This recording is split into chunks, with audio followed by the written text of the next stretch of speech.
पंतप्रधान नरेंद्र मोदी यांच्या यवतमाळ दौऱ्याचं थेट प्रक्षेपण UCN न्यूजवर होणार आहे। यवतमाळ जिल्ह्यात पंतप्रधान मोठ्या जाहीर सभेला संबोधित करणार आहे।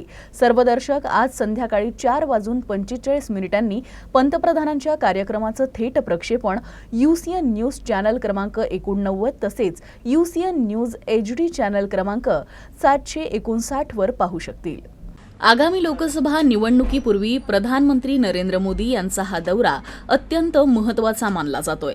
यापूर्वी 2019 आणि 2014 मध्ये पंतप्रधान नरेंद्र मोदी यांनी लोकसभा निवडणुकीपूर्वी यवतमाळला भेट दिली होती।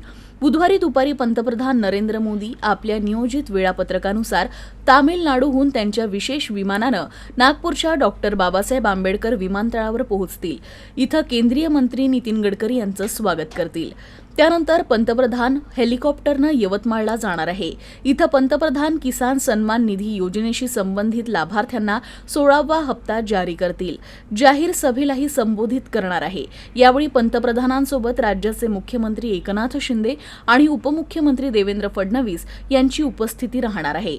पंतप्रधान नरेंद्र मोदी केरळ, तामिळनाडू आणि महाराष्ट्राच्या 2 दिवसीय दौऱ्यावर आहे। त्या दरम्यान त्यांनी अनेक विकास प्रकल्पांचं उद्घाटन आणि पायाभरणी केली। बुधवारी PM मोदी महाराष्ट्रात आपली यात्रा संपवणार आहे। त्यानंतर ते हेलिकॉप्टरनं यवतमाळहून नागपूरला परततील आणि त्यानंतर विशेष विमानानं नवी दिल्लीला रवाना होतील।